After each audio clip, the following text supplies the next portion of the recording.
Okay, here we are for our Health Science 401 class. Today we are doing a role play for, and I'm Marissa Banner, and I'm going to go first as the facilitator. For our different roles, we'll have Corinne acting as the silent one. Rachel will be the monopolist.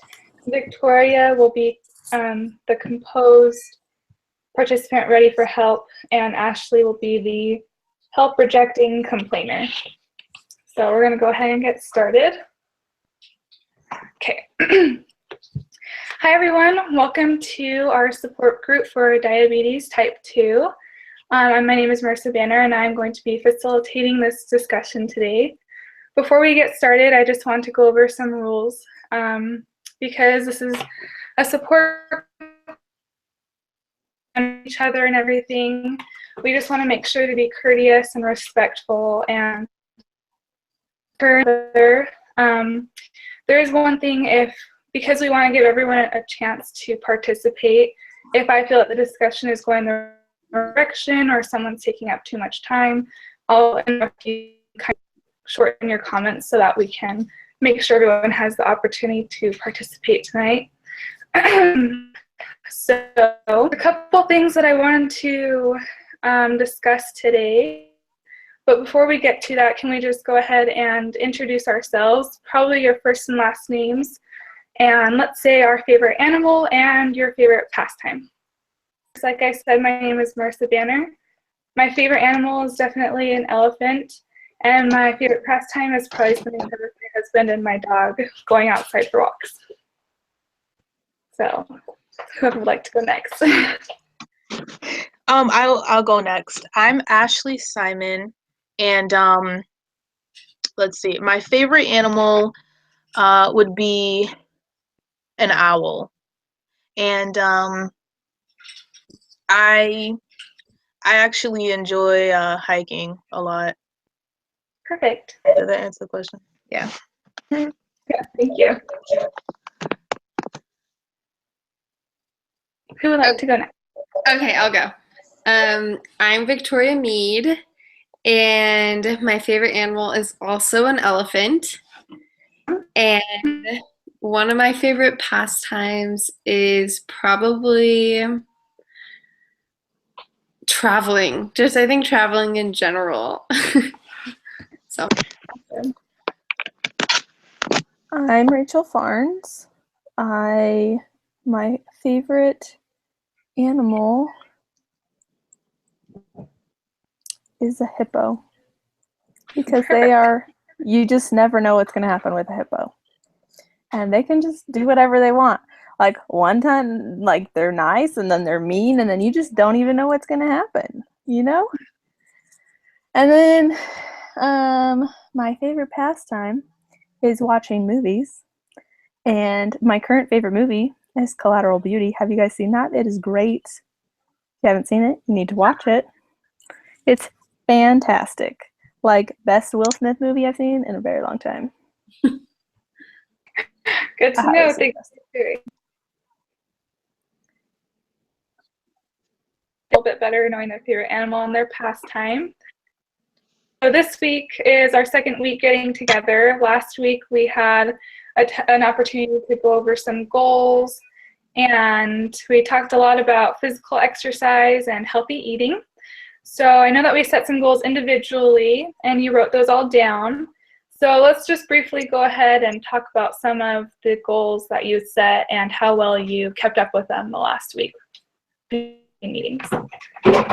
So Ashley, if you want to go ahead and let us know what the goals that you set, maybe one or two goals that you set regarding physical activity and healthy eating, and how well you met those goals this week. Well, I actually wasn't able to really keep up with my goals as much as I thought I would. I had planned on going to the gym like 3 times a week, and I actually didn't get to do that. And as for dieting, yeah, I haven't, let's see, I actually didn't come up with like anything to help myself out, so my goals didn't yeah, they didn't happen at all.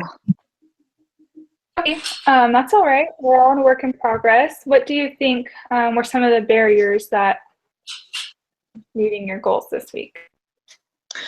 Definitely like time management, I would say, especially when it comes to going to the gym. So that was pretty difficult. And as far as dieting goes, it would probably be the same because mainly I find it difficult to prepare my own meals, especially when I'm like busy. And so I tend to eat out a lot and yeah. So Hopefully in our meeting today, we can address some of the barriers that we all face and how we can combat that. So thanks so much for sharing about your goals. Rachel, would you like to go next? Sure. So with exercising, I made a goal to swim twice a week and to run twice a week for an hour each. And I kind of made goals with my roommates so that I had people to go with me. But, one time my roommate couldn't go, so then I just went by myself. But I didn't love going by myself, but I did it anyway because Well, that's nobody good. likes working out by themselves. It's just not fun. And eating, I think everybody has good days and bad days. And one day I did really good, and then I kind of just you just have those pitfalls and you eat something you shouldn't, and that's what happens. And you just drink a glass of juice and you shouldn't have had that juice, and then you just did, and what else am I supposed to do? That's just what happens, And then, it's just those carbs get me every time. Yeah, it can be difficult. Thanks so much for sharing. Let's go ahead and hear briefly from Victoria.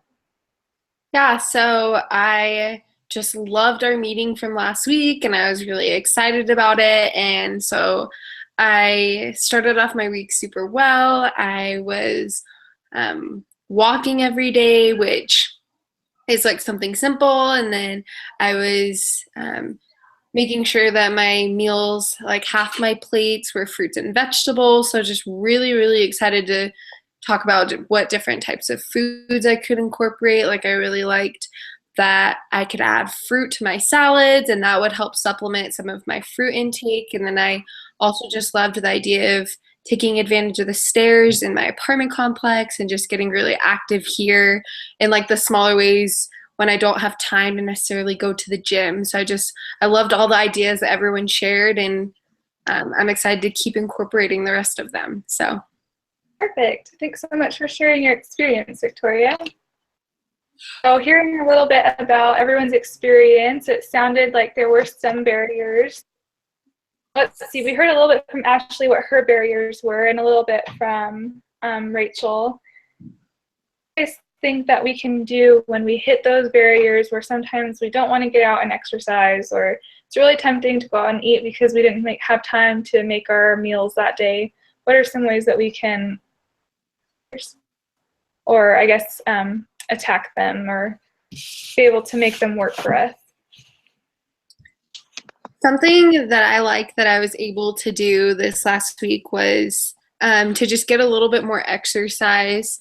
When I was carrying my groceries in the house, when I walked up the stairs, to not put them down when I got up the stairs and to walk back downstairs and then walk back upstairs again, because then my groceries acted as kind of like a weight. And then the fact that I did the stairs a few times with it definitely helped get my heart racing. And I thought that that was a good alternative to going to the gym. So it was just a little at-home workout that I was able to do. Awesome. Thanks, Victoria. So it sounds like sometimes if we don't have time in our day to actually make it to the gym or go and actually do a planned exercise, we can be mindful that we're not going to have time that day and take the stairs instead of the elevator, or park our car from class. Are there any other ideas that you or Rachel or Ashley or Rachel have? I just think going to the gym is so hard. It doesn't matter who you are. Going to the gym is hard. What are we supposed to do? You always have to go and you never want to, and it's just lift this, lift that. Well, that's boring. It is. What else are you supposed to do about that? And then we just try to make plans to combat that, and then they just fall apart. And what are we supposed to do? Like, it's hard. Victoria, you had a really good idea where you worked out at home by taking your groceries. Like, that's really impressive. Thank you, Rachel. Yeah. Well, is there anything that maybe you like to do, Rachel? Besides, it sounds like you enjoy lifting weights, which is fine. I don't really like that as much either. I just don't go to the gym. I work out outside because I don't like the gym because it's boring and ugly and stinks. And I think about all the fungal infections I could get when I go there.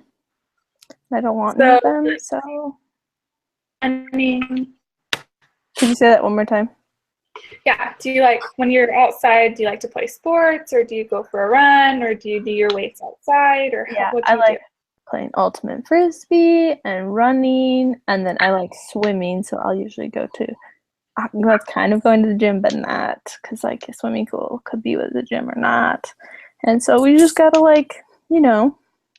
do what you can, even though you hate it, every minute of it. Well, it sounds like if you really enjoy playing frisbee or other sports like that, then maybe you could find a league that you would club that meets so you're doing something that you enjoy, exercise in a healthy way. That might be a good idea. Any comments?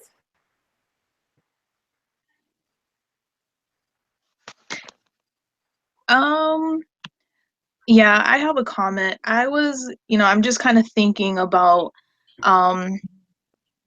ways to, I guess, improve physical activity and my dieting, but I just think it's really hard. I personally don't I see the purpose of the gym, and I think it's a good idea overall. However, I personally have never been one to, be as active as I probably should be. And I don't know, I just feel like the amount of physical activity required, it's just too much. It's just too much for me. I'm definitely outside of my comfort zone, and there just has to be an easier way. I don't really like the idea of I don't like the idea of physical activity, to be quite honest. Maybe a walk, a 5-minute walk, 10-minute walk to the store, that's fine. But as for everything else, and especially dieting, it's very difficult for me. So I'm not too sure, or at least I don't feel too confident in myself in trying to maintain these health standards and all the, supposed to do with it.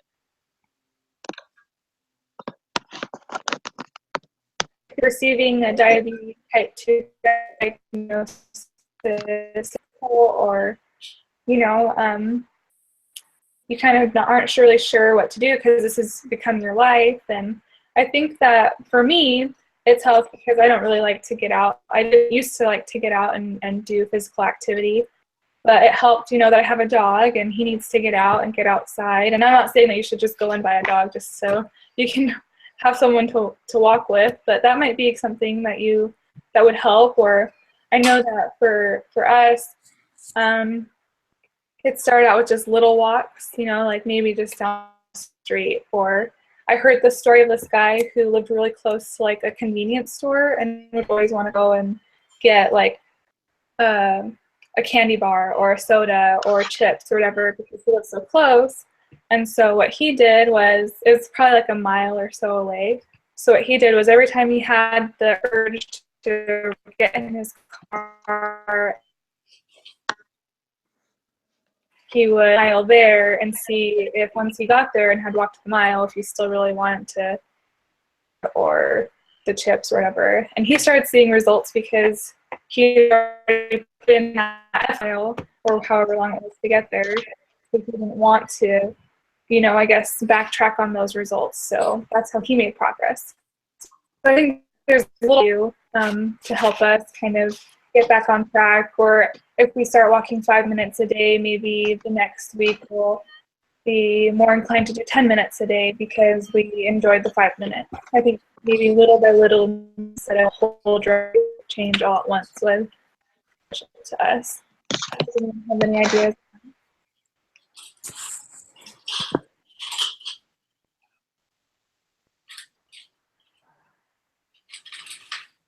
No? Okay. What was the end of what you said? I think you cut out. Yeah, sorry. Oh, no, that's okay. I was just saying, I think. Oh, cut out again. Uh-oh.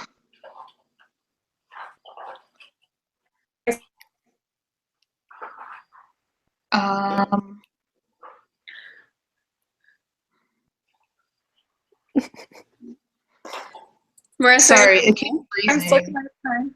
What was that? are you there? Um, Okay. Yeah, you Okay. just keep cutting out, so. Oh, dang it. Okay. Well, I think my time is about done. It doesn't look like there's a timer on my page. So we're going to switch over to our second role play, where Victoria is the facilitator and Ashley is the monopolist. I, Marissa, am the complainer, and Rachel is ready for help. Okay. Victoria. Okay. All right, guys, welcome to our diabetes support group. I think that it would be a great idea to start with a little icebreaker. And so let's start. We can introduce ourselves. And then something that I love to hear about is your favorite place that you've been and why that's your favorite place. So I'll start. So I'm Victoria Mead, and my favorite place that I've been is probably the Cayman Islands, and the water there is clear and beautiful, so that's why that's my favorite place. So let's move to Rachel next. Okay. I'm Rachel, and my favorite place I've been to, I served my mission in the Philippines, and it's super pretty on the beaches. It's kind of ugly everywhere else because they like burn trash on the side of the street. But the beaches, you're just like, oh my gosh, it's so beautiful, and everything's so cheap because it's a third world country. And you're just like, take my money, it's fine. So, yeah. That's awesome. I love that. I have family from the Philippines, so I love the Philippines. So that's Okay. awesome. All right, Marissa. I think my favorite place that I've been, I also served a mission, and I served in Ecuador, so that's probably my favorite place that I've been. I haven't done much traveling besides that, and I loved the people and the culture and it was just really pretty. How fun. I also heard that the food there is really good, so that was probably good added. They have some things that are good. A lot of it, they don't add, like, at least where I served, they didn't add a lot of flavor to anything. So Oh, really? it's most, yeah. I had a lot of rice. I bet. Me too. So, Had a lot of rice, like 3 times a day. Yes. Okay, and then let's move to Ashley now. Thank you both for sharing. My favorite place, I also haven't traveled too much, to be quite honest, but I have been probably about 2 years ago. I went to New York City for the first time. I went in the I think it's called Times Square, that whole area, and it was really beautiful. And like, considering the fact that I'm from Boston, like already a city, going to another city was pretty intense because it's so much bigger and it's so much busier than Boston. And so I was able to make that comparison. I was actually really shocked. And I went with like 2 of my friends, and the whole time we were just like holding hands and making our way through like a huge crowd. And I just thought it was pretty cool because like everywhere is open at all times of the night. And yeah, it was crazy. Yeah, it definitely is. It has the big city feel, and New York City is a lot of fun. So that's awesome. Okay, so let's just establish a few things. Let's all be really respectful to each other, and let's also feel like this is a safe place, a safe zone where we can all be open and where we can allow others to be open. So for this meeting, what I'd like to achieve for today is having everyone here feel like they have a new support system, because I know with all of us being in college, the American Diabetes Association has shown a lot of concern for college students moving away from home and trying to reestablish that support system. So I really want to establish that here today. And then I'd also like for all of us to gain a little bit more knowledge on how we can cope and live with diabetes. So let's open it up to a first question, and let's all just be really open and share how long we've been how long we've had our diagnosis of diabetes, and then we'll continue our conversation from there. So whoever would like to share first, whoever feels most comfortable, please share. I can go first. Sorry, you asked how long we've been diagnosed for? Yes. Sorry. Well, I've been diagnosed with diabetes for about 3 years now. Well, type 2, 3 years now. And it's kind of been a scary experience, only because I know that there are so many changes that have to be made, and I haven't made all of them yet. Mm-hmm. And also, it's just a scary experience to know that I have to be careful of what I eat, and I have to incorporate physical activity within my schedule often, and busy. But yeah, it's been 3 years now. Perfect. Thank you for sharing that. And then I'd love to address those other topics here in a little bit. So let's continue. Marissa or Rachel? Well, I actually just got my diagnosis a couple weeks ago, so my doctor told me that I needed to come here so I could get some support. I guess I need it, and I don't know if this is really going to help, but I'm kind of hopeful that it will help. Because yeah, I just got this diagnosis and don't really know what it all means yet, and what I really need to be doing, and if I really need to change or stuff like that. So no, yeah, that's totally understandable. And with it being so new, there's probably a lot of questions that you have, and we're really excited to have you, and I'm really hoping that we can address some of those concerns that you have, and then also get some of those questions answered as well, so that you can feel like this is a really comfortable place for you, and then also that it's a place where you can take a lot of the knowledge that you learn away and apply it to your life, because I know that there are a lot of things here that we can discuss that can help improve the process of dealing with being a diabetic. So thank you. And then Rachel? So I've been diagnosed for about a year, and so coming to this, I feel like, I have kind of learned the basics, but I don't feel solidified in those ideas. And so I feel like by coming to this support group, I can really get help to help me be more effective in managing my diabetes. Awesome. That is great. I love that you have such a positive outlook about this group. That's really what I want everyone here to feel. And so this is a very interesting group. We've got a good variety of experience with dealing with being a diabetic. So I'd love for each of us to learn from each other.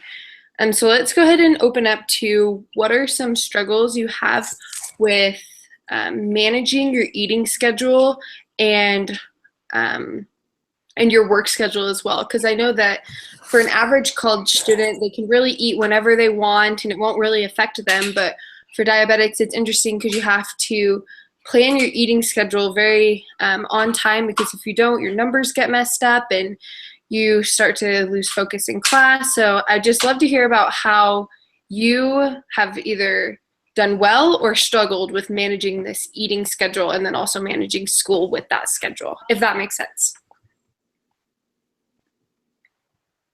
Yeah, so I just got this diagnosis, so I think I probably have the most room to change, I guess, because I probably haven't even thought about, keeping a schedule when I could eat. I just kind of ate when I wanted, and if I was hungry and walking to class from a different class, then I just kind of go there and get food and just kind of eat during class or when I got home, or late nights or on dates or stuff like that. And so I probably have a lot of room to improve because I don't really keep track of anything and I eat when I want and eat when I don't or want to. I still eat. So yeah, so I think that this will be a great opportunity for you to hear from the other two about what they've done and how really getting down to managing their eating schedule has improved or helped with their school. Because I do know that it's something important just because I don't know if this is something that you have noticed, Marissa, but when when diabetics aren't eating at like the correct times, or when their glucose level and their insulin levels are too high, then their body starts to react very differently, and then they notice that their schoolwork is falling behind or that they're getting really tired. And so it is definitely something that we should be aware of, and I think that Ashley and Rachel can really help further this discussion and how that's helped them. Yeah, definitely. Well, from my experience, I've realized that I definitely do get tired a lot, and I tend to sleep in a lot later than I should, and a lot of the times I end up missing breakfast, and I know that that's generally not healthy even for an average person. So I know that it must be a lot worse on a diabetic. And another thing that really, I guess, would affect my dieting or how much I eat would probably be management. Mainly because I just don't have time to cook. I never have enough time. And then with my roommates, we would always go to McDonald's like late at night when I finished my homework. And so I'd be consuming all of these carbs and all of this sugar at a really late hour.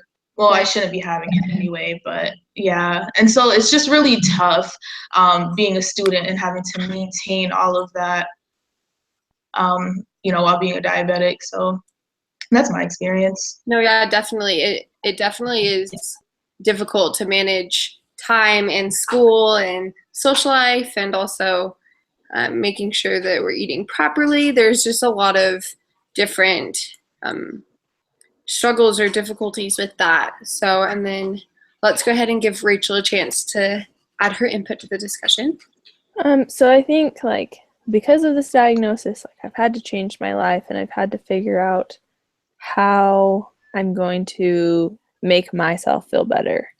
And sometimes it's a struggle, especially with social situations.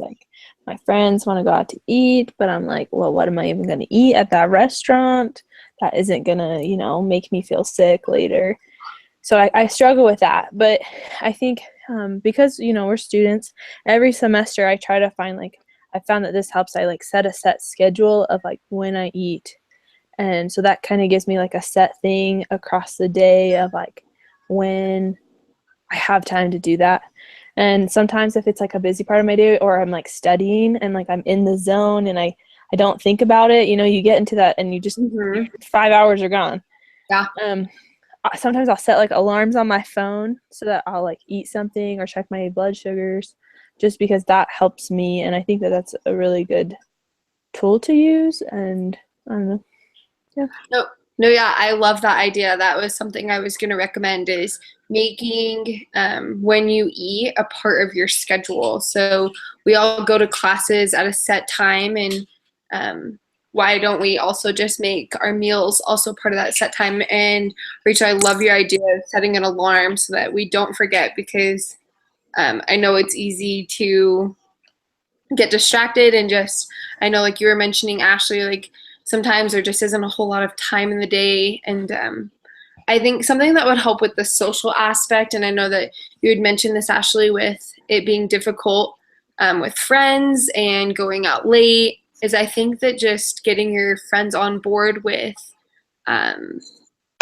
your goals in regards to eating. So making sure that they know that you are wanting to eat during these times, or trying to cut back on your sugars, on your carbs, and just trying to get your friends on the same page as you. I think that will also help you feel like you have a lot of support from them as well, because when they're willing to make those adjustments in their life, or willing to make those adjustments for you. I think that will help you realize that they really do care. It'll just help with a lot of the support aspects of it. But yeah, so I definitely think that that is something that we can all think about more and try to improve as we continue this week. So I'm just going to challenge all of you to find at least one way this week to help add to your daily scheduling, add your meal planning in there so that, or your meal timing in there so that you can help improve your sugar levels. Even if you're not eating the best food, like it's very difficult to do cold turkey, just cutting back on all sugars, cutting back on all carbs, cutting back on all the things that are causing our glucose levels to be too high. Even if that's not necessarily what we're doing, I think just a good mini goal is to set when we should be eating. So, but yes, I think that my time is getting close, so I'd just like to end and say that I hope that this was a really safe space for everyone to share their experiences and really their struggles and also their strengths. And I look forward to being able to meet up with all of you again and to further our progress and then also build off of each other. So thanks so much, guys. It's role play where Rachel is the facilitator.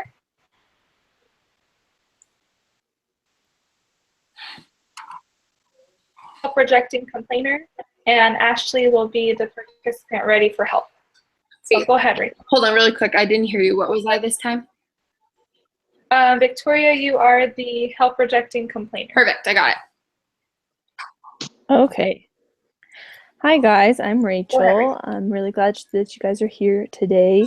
We're going to, first I just wanted to, set some boundaries and some rules. Like we just want to make this a safe place and we want to make sure that everyone has a say. And I think it's really good if we, take turns, don't interrupt. And, just remember that everything we said here, we don't want to say out to, be non-confidential. I think, because we can share some really personal things here. And I think that if we choose to be honest and strive to be, I don't know, what's the good word, to be open, that we can have a really good conversation. So I just wanted to start off by, let's introduce ourselves and let's say our favorite memory. So I'll start. One of my favorite memories is, I'm from Portland, and so one of my favorite memories is going to the beach with my mom. But not only that, on the way to the beach is the Tillamook Cheese Factory. I don't know if you guys know what Tillamook is, but it's really big on the West Coast, and I love it. And so we would get to go, and you can try cheese and stuff, and it's just fun. And they have different ice creams that you can get, and we would always go with my mom. And one time we got to go, just me and her, and it was just a really good experience. That's fun. Yeah. Does anybody want to go? What kind of ice cream did you try? So one of my favorites is it's like a salted caramel one, macadamia salted caramels. They also have a really good bubblegum ice cream. I only like bubblegum ice cream from there, and they don't make it anymore. Aw. It's kind of sad. Anyway, so does anybody want to go? Victoria, Marissa, Ashley? Sure, I'll go. I can. Okay, yeah, go ahead. Sorry. So I'm Victoria, and my favorite memory is probably when my husband asked me out. We went for a walk, and it just was really cute, and we were just in the gardens and a little gazebo, and it just was a little tender moment for me. It's so cheesy, but I love that little moment because he was just such a gentleman when he asked me out. So sometimes the cheesiest moments are the best ones. Right? We just tied that together. I had cheese in mind. You had Yes. moments, cheesy moments. That was good, right? Okay, thank you. Anybody else? So yeah, I can go. My favorite memory also has to do with my husband. I like a relationship when I went back to school, and I was just gonna like focus on me and just kind of do my work and get graduated and finish. And I was actually at BYU Provo at the time, and so we met there. I got back from my mission and just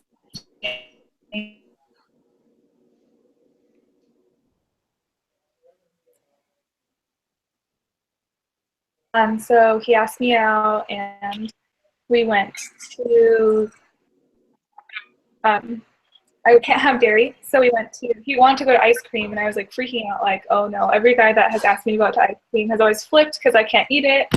And so I was like super nervous because I was like, I don't want to have to deal with that. So Yeah. I was like, maybe we can try something else, like not ice cream. But he was like, no, let's go to, there's this place where they make the ice cream right in front of you, and you can get non-dairy options. So we did that. And then he took me out to salsa dancing, and it was super fun, and we got to hold each other really close, and he was really cute. So it sounds like you're already really good at like trying to change the situation when you don't really have control over it, but like your body doesn't, like, it's not good for your body. So that's really good. Yeah. So that was a good memory. Our first date. Okay, And he- Ashley, do you want to go ahead? Sorry. No, he kissed me on our first date too. So My bishop said, if your date tries to kiss you on your first date, make it your last date. So guess not. Sometimes it works out. yeah, I know. That's funny. Okay, so my favorite memory, is that what we're doing, right? Favorite memory? Yes. Perfect. I have terrible memory. It's funny that we're all kind of talking about the whole relationship thing because I'm not married, but I am engaged. And so my favorite memory was this past Christmas. It was our first Christmas together, and we went on a road trip, a really long road trip. I would never do that again, but that was from Boston to Milton, Georgia. Whoa, that's far. Yeah, it was one long trip, and it just won't happen again. But I just really enjoyed Christmas time with him. It was and my family. We did it with my family that year, and it was just really fun. And I also got kissed on the first date too, so I think it's a pretty decent sign. I don't think it's too bad. Wow, maybe I'll be like, I know like 3 people who got kissed on their first date, so okay. You lock them in. Okay, so I just wanted to start off by everybody telling us why they're here. What do you want to get out of the group? So if anybody wants to start. I can start. Okay. Oh, sorry. Ashley, do you want to go? Okay, yeah, I'll just go real quick. So what I hope to get out of the group is just ways in maintaining like my health and learning how to live as a diabetic, because I know it's definitely a change in lifestyle. That's really what I'm hoping to gain out of it. I just want a lot more knowledge on what it means to actually be a type 2 diabetic and how to go about it. Maintaining happiness, because it sounds really tough and it sounds like it'll be hard and I probably won't be happy all the time, but these are things that I'm hoping to learn. Okay, that sounds really good. It sounds like you're ready to like get in there. Mm-hmm. Okay, does anybody else want to go? Yeah, I can go.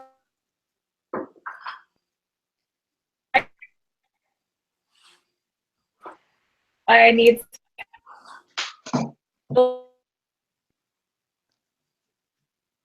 and being really social, and so it's kind of a fun way for me to get out of my house and get to meet people and get to talk and share stories and see what works for other people and what works for me and what doesn't work for me, and listening to other people. Yeah, that's kind of why I'm here.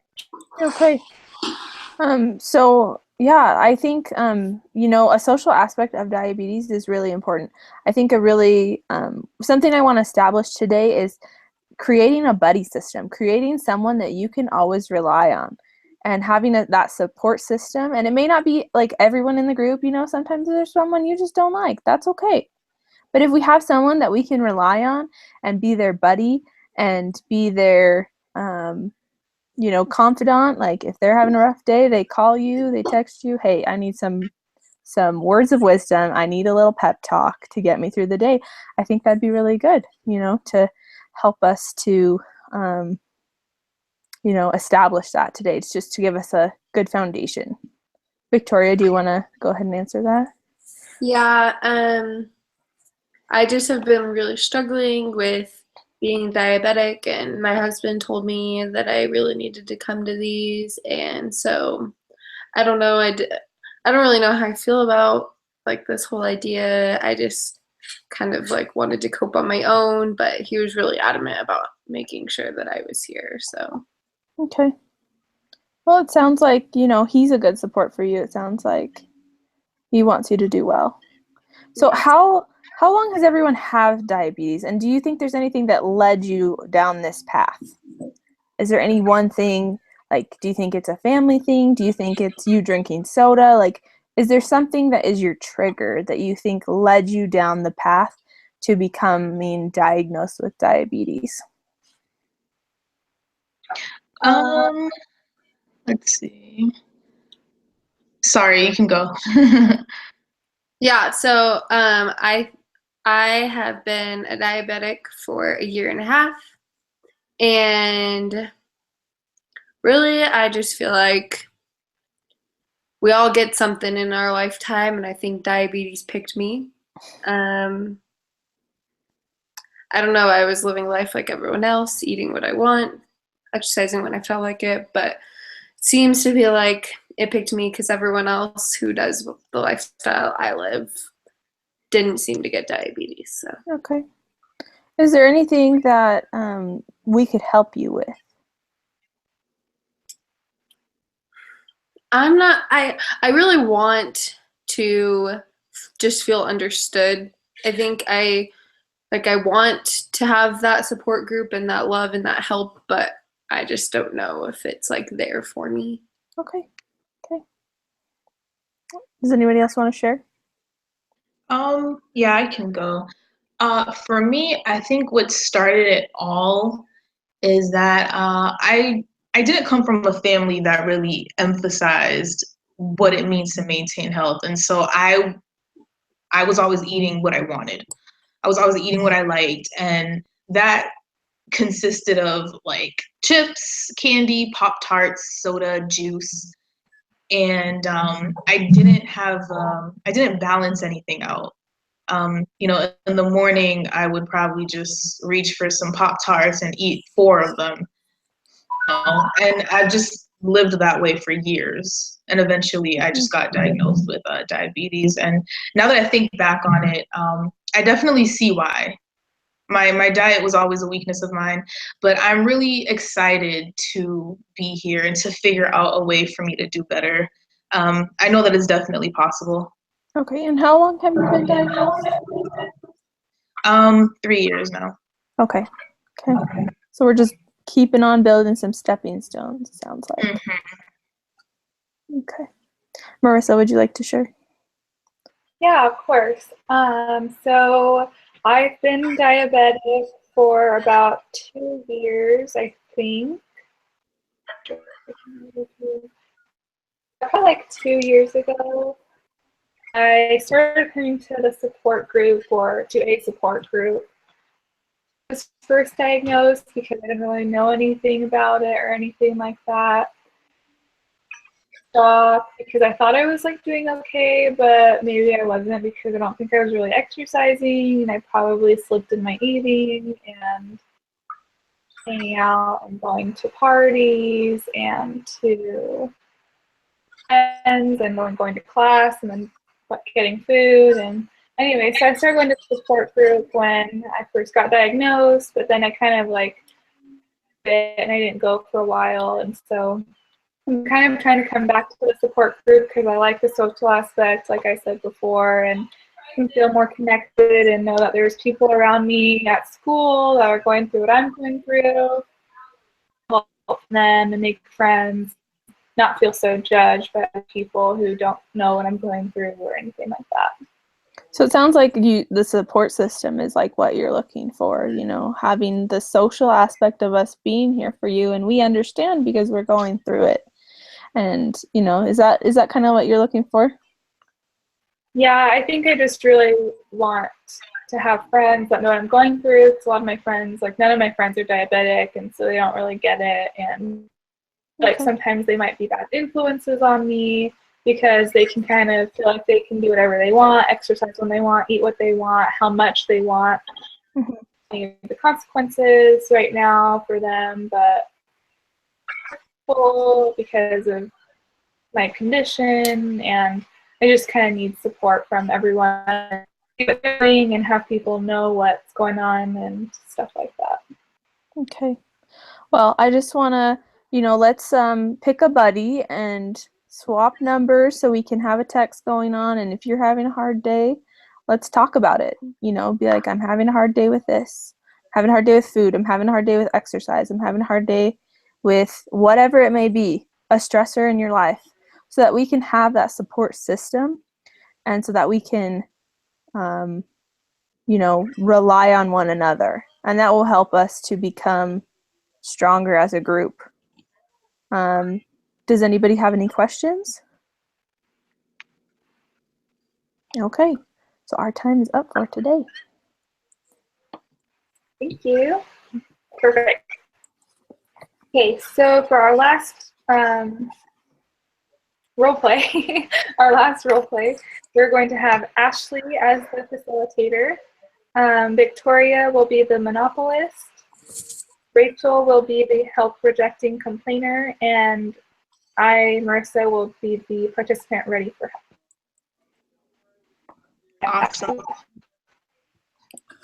Okay, so first I just want to welcome everybody to our meeting. And to start off, let's see, what am I gonna ask? Everybody's from and everybody's favorite dessert. I know it's kind of a weird question, but so where are you guys from and your favorite desserts? Okay, I'll start. Am I?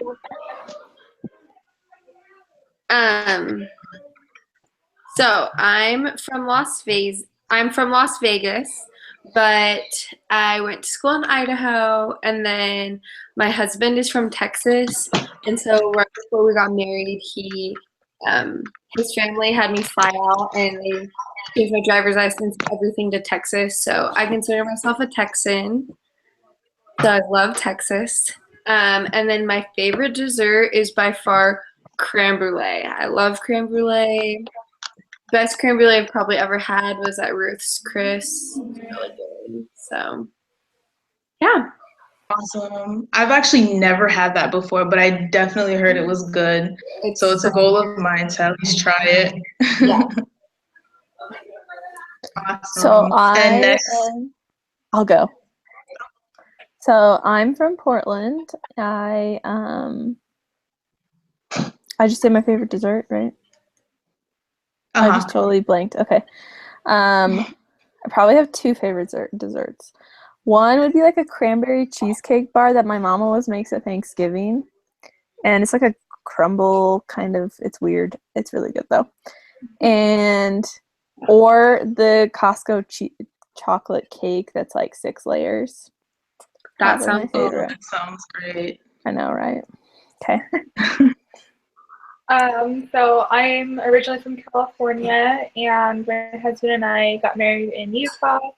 We met in Utah, not lived in California. Lived there in Utah for a while, but now we're back in California, and I'm really excited to be back to California, where it's warm, and we're just in time for summer. So. Awesome. Oh, my favorite dessert. Sorry, I forgot. My favorite dessert is probably mint chocolate chip ice cream. Awesome. Too. That is good. Awesome. Okay, thanks for sharing, guys. So before we start, I just want to go over some rules and set some boundaries. So first, I do want everybody to have a chance to speak. And I definitely want to create like a safe environment for us all.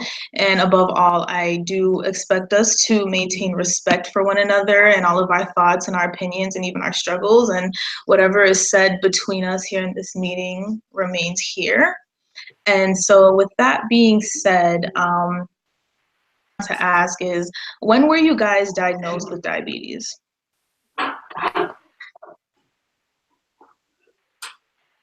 So we'll start with, I guess we'll start with Rachel.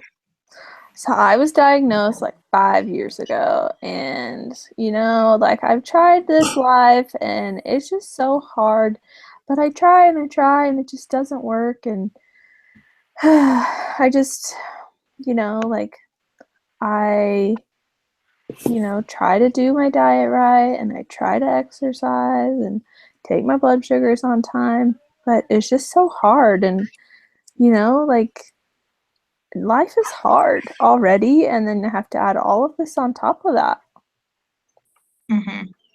Yeah, I definitely hear you, and I agree. It's hard. It's definitely hard, and that's what we are here for. Like, we are here to find solutions, to support each other, and I do want to let you know that we will find a way. We definitely will find a way to solve this issue. And next, we'll have Marissa. So excited to be here. I'm so excited to have some support. I am so excited to get to know everyone. I'm just really, really, really happy to be here. And what was the question again? How long have I had diabetes? Mm-hmm. Is that right? So Yes. it's just, so I'm just kind of like new to this, I guess this diagnosis, and knowing what's going on and how it's affecting my life. And so I think it was kind of a wake-up call, my diagnosis. I was like, whoa, like I wasn't expecting that. Like a lot of my friends are doing the same things I was doing, but they like don't have a diabetes diagnosis. So I think it was just a big wake-up call. So I'm ready to, interested in hearing what people have to say and from learning from the support group. And yeah, I'm just really, really happy to be here and get help. Awesome. I'm happy that you're happy to be here. And I definitely agree with basically how you explained that it was just kind of like a shocking moment. I actually faced a similar issue. For me, it was really unexpected. I know that we have like a lot of learning to do about diabetes. I know that when I had started out, I actually didn't really know what it was. And so that's what our program here is for. And finally, we'll have Victoria. Yeah, so I was diagnosed with diabetes about 6 months ago, so it's really new. But it's just been interesting because I've been able to go to a few different support groups. I've been able to contact some people in the American Diabetes or the Diabetes American Association and really talk to them and just gain as much information from them about diabetes. And then I've been able to talk to people who have had older diagnoses and younger diagnoses. So it's been nice because I've been able to relate to those who have had more recent diagnoses and then gain a lot of insight and information from the people who have had it for a little bit longer and a little more experienced. And I'm kind of in Marissa's shoes and just feel like it has been a little bit difficult because my friends and I lived very similar lifestyles, but yet out of everyone, I'm the only one to have gone diabetes. That's been really hard. And like, Marissa, how did that make you feel? Like that you were, like your friends had lived like similar lifestyles, but yet you're the one who got diabetes.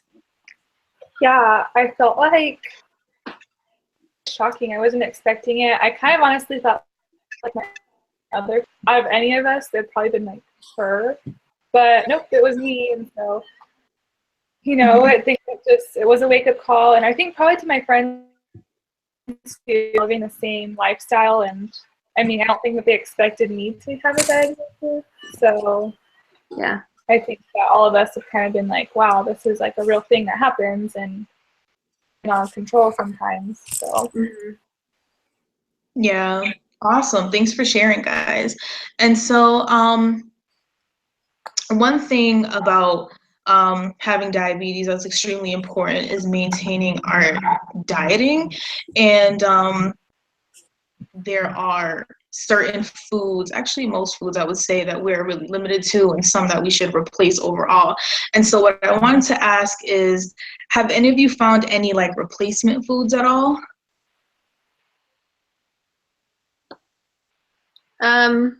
Yeah, so I found that something that's just been really simple for me is replacing all of my anything with wheat. So I don't eat white bread anymore. I eat a lot of wheat bread, wheat pasta, wheat tortillas. So just changing a lot of my diet to wheat. And then for like a more sugary snack, since I love just like having a sweet snack, I'll eat sugar-free Jell-O. And it's really low on calories, but it also doesn't have sugar in it. But yeah, it still has that sweet taste. So I loved having Jell-O or like low-calorie popcorn for my sweet treats. Nuts are a great replacement. So I like eating nuts or fruit instead of fruit juice, because fruit juice is really high in sugar. So just actually eating the fruit to get some of that like sugary taste that I like. That's awesome. Oh, sorry, were you still going? Sorry, I'm did I good. cut you Yeah, off? I'm good. Thanks. Oh, okay. Okay, awesome. Yeah, I actually, those are really good replacements. I know that I have struggled with switching over to wheat, but I've gotten better throughout the past couple months. And sugar-free things to me, for some reason, I feel like I taste the difference. And it's so hard, but I have definitely practiced it, is what I can say. And so like I think that those are really good replacements. The more, like, the healthier we eat and the more we eat the right foods, the better we feel and the easier it becomes to continue making better decisions when it comes to foods. And so I really like your thought there. Next we'll have Rachel. So I think I've just really tried to cut out almost all processed foods out of my life. Like, I don't have any in my house. I just threw them all away. I just, I figure if I'm eating whole foods, like fruits, vegetables, meats, and focus on those in moderation and, having the right amount, focusing on vegetables, that, that has helped me a lot. I think also, like, when I want something sweet, I try to just eat a fruit because I know it's better for me, even though it's hard. Definitely. Thank you for sharing. I like that thought. And Marissa? So let's see. Could you repeat the question again?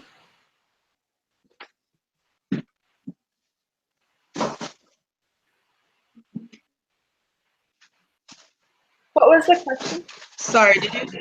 Oh, sorry. I was asking about replacement foods. So some foods that, that you just kind of switch out for something else. Well, I really like ice cream, and I used to eat it like every day, but that's not really very healthy. So what I've been doing instead is like cutting up fruit or cutting fruit and then kind of blending it. So it's kind of like ice cream, kind of like a smoothie, and then I can add like protein to it or different things like that. That's probably been my biggest replacement, because not only can I use the frozen fruit for like ice cream every night or however often I want it, but I can also use the frozen fruit to kind of pack for lunch, like for the next day, or make it for a breakfast smoothie and add spinach and other fresh vegetables and proteins to it too. So that's kind of been what I've the museum. Awesome, thanks. And so, yeah, I just want to emphasize the importance of replacing certain foods. I know that I, for one, really like my sweets and my sugars, and I find that one replacement for me are certain fruits. I definitely love that. Fruit smoothies instead of juices and, certain things that I know would make my blood sugar rise. And so replacements are always key in dieting.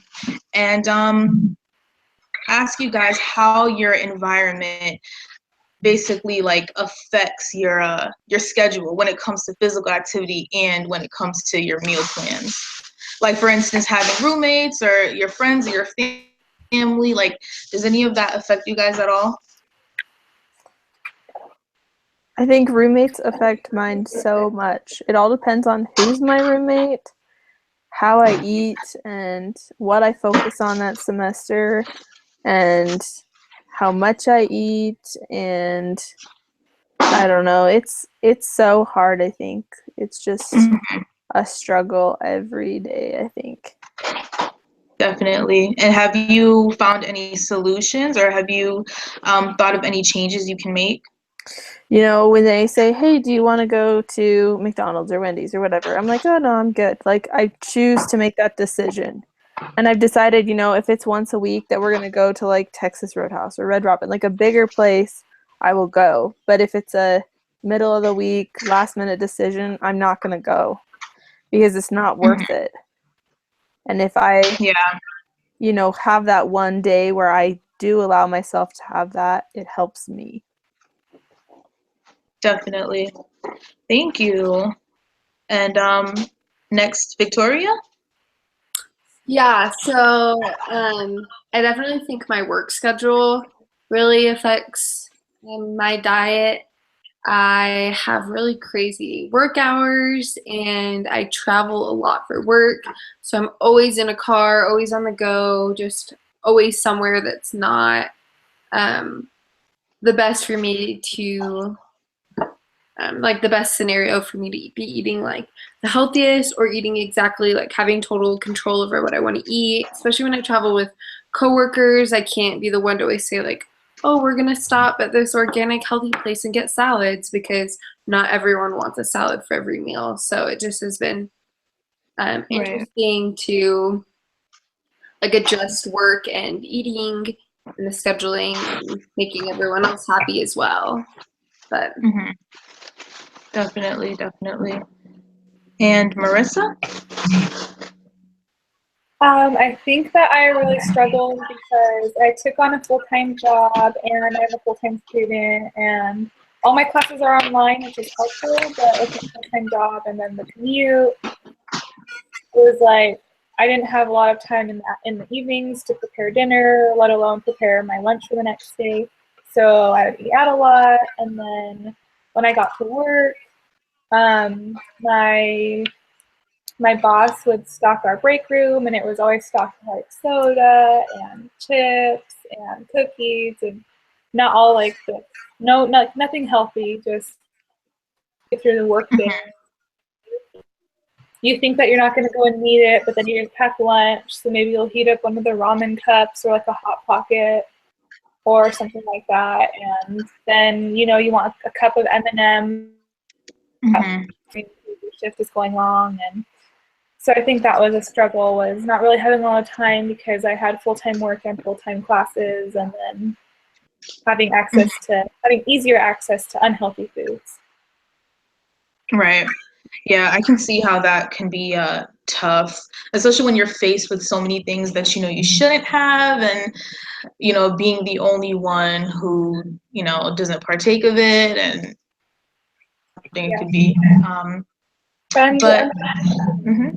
Yeah, Marissa, something that I love is like the night before, like packing. Since you said that you didn't have like a whole lot of time to cook dinner, I loved like snack prepping instead of cooking dinner. So like I'll just pack some like blueberries or just like a really small salad and like keep that with me for the next day. That way because like you, I just have like a crazy work schedule. So like when that happens, I can just like pop out my own little snack while everyone else snacks on like their unhealthy snacks during like their breaks or whatever is like offered at the office. So That's a really good idea. Do you have anything like besides blueberries that you really like? yeah, so I love granola, and then I also really like apples. So just like I love all the fruits. So celery, carrots, and then bananas, apples, oranges. So all the like classic fruits. But then I also like packing unbuttered or unsalted popcorn. That's just like a really easy snack. Or what else? I like bringing yogurt or granola bars, or like I said earlier, I love Jello, so I'd always pack just a little Jello, but the sugar-free kind, of course. Yeah, these are really good options. Thanks for sharing. And so we are running out of time, but I do want to leave you guys off with a message real quick. I think that for us to continue to grow together and for us to continue finding solutions, it would be a good idea for us to up outside of the original meeting and to find buddies and to do different things together. For instance, finding really good restaurant options or gym partners or even sharing recipes that would help us along the way. I think that being able to do these things together would allow us to not only grow together, but to grow a lot stronger and to allow us to remember that we are not alone and that this is something that we can definitely face. And this is something that, and so thank you guys for coming. And yeah, Perfect. we'll catch up next week. Thank you. Okay, guys, we did our role plays. So we just need to do a quick debriefing. By the way, good job on everyone. Yes, good job, guys. So The good. roles and what we're supposed to debrief is talk about or discuss the following questions. So number one, I guess we can answer this individually maybe. What did you find challenging as the facilitator? So maybe I'll go first since I was the first facilitator. I think I was a little bit nervous being the first one, really knowing what to expect. I had a little bit prepared, but I think it was a little bit difficult not really knowing a ton about what really happens at diabetic support groups. I kind of did a little bit of research ahead of time to see. But I think you guys were easy to work with. So that was helpful. But probably I think it was hard to know what questions to ask and kind of what were your thoughts? Awesome.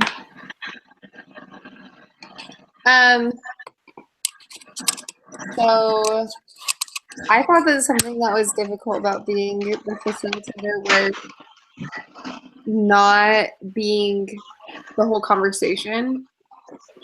I just thought that is just like an interesting aspect, is knowing a good balance between how much you should be talking and giving your personal input versus letting the group talk and letting them give their own personal input. Because they really are there for each other. You're just there to like guide the conversation. Yeah. And so I think that was something a little bit more difficult for me, because I feel like it's really easy when there's like a little bit of a lull to be the one to be like, oh, well, I think this, because that's like, it's just a very easy way to guide the conversation. But I think that was something that was difficult, was knowing the good balance between that. Right. I think that one of the biggest things that I thought about while we were talking about this was being a facilitator is like being a gospel doctrine teacher.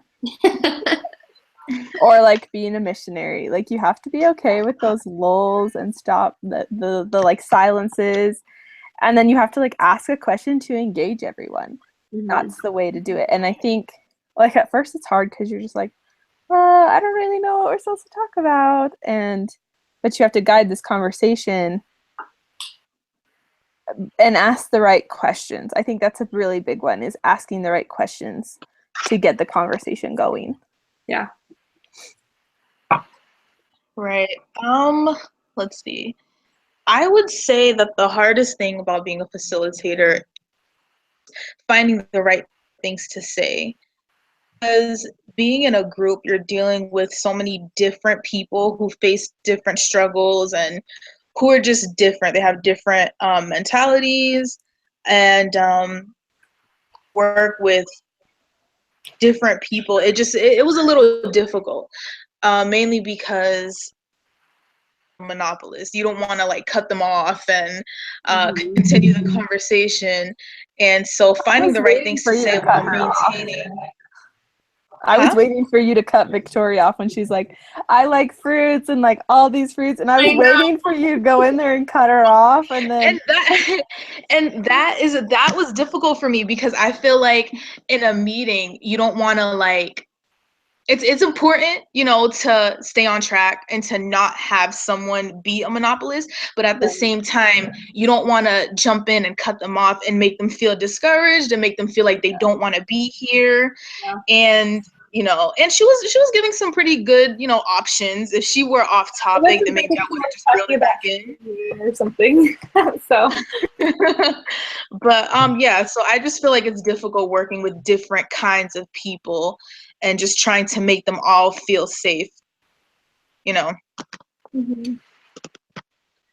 So, Perfect. yeah. And then it looks like the second question, we might have probably already touched on this, was what did you learn from this activity about facilitating a support group? So I think Rachel mentioned is kind of like being a gospel doctrine teacher, asking the right questions, being okay with the quiet times or letting people share their experiences. Was there anything else anyone learned from the experience? I think it's also about, like, I thought about this while you guys were talking. You know how, like, when you're sitting in lecture and you have some kid, I don't know, this happens in my biology classes all the time, and they ask some random question that kind of has to do with what you're talking about, but kind of doesn't, and you're like, and then they just keep doing it over and over and over again, and you're just like, can you please stop talking? I think those people annoy me. If you didn't get that, they annoy me. Though I think that is one of the hard things about, because that's kind of like facilitating a group is like teaching a class. Like, you know, you have to curb those people. And, you know, I had one teacher would be like, you know what, talk to me about that after class. Like, that's what his answer always was to that student after he realized he did it all the time.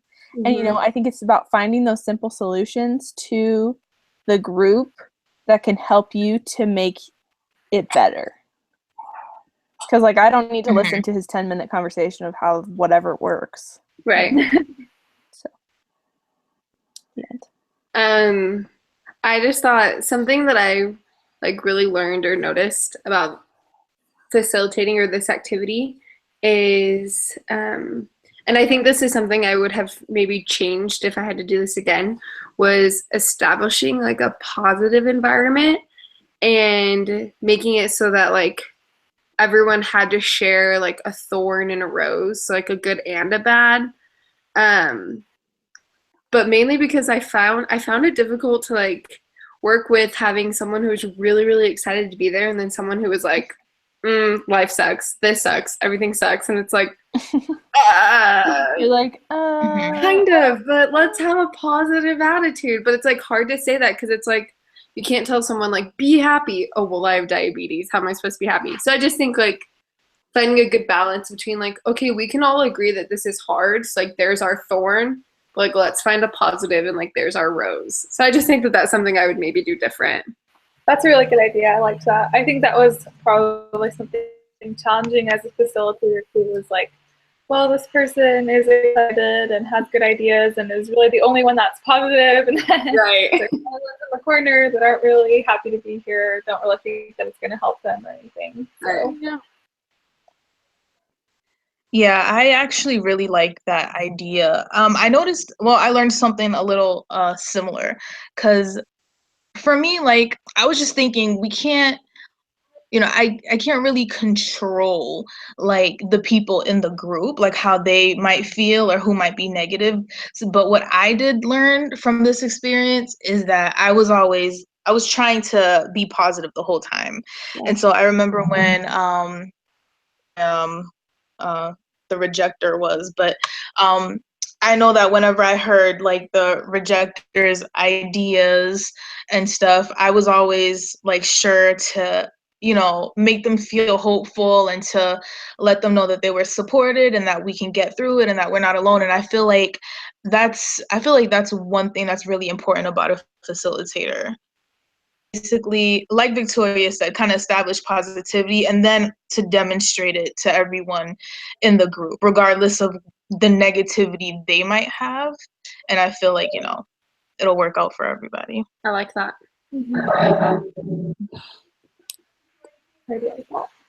Okay, before we finish, oh, sorry, did you want to say anything else? Nope. Okay. So before we finish, did anyone else have any last comments that they wanted to share before we stop our live broadcast?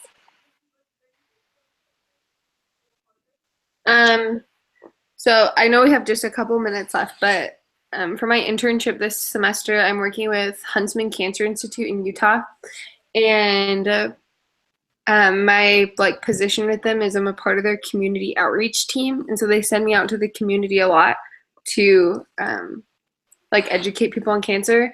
And I noticed that this happens a lot. Like a lot of people will come up to my booth and just like want to just tell me all about their cancer story, about someone who's had cancer that they know, because everyone knows someone who's had cancer or will know someone who has cancer. And so something that I really learned like from my mentors is that we just have to make sure to validate them because it is something that matters to them.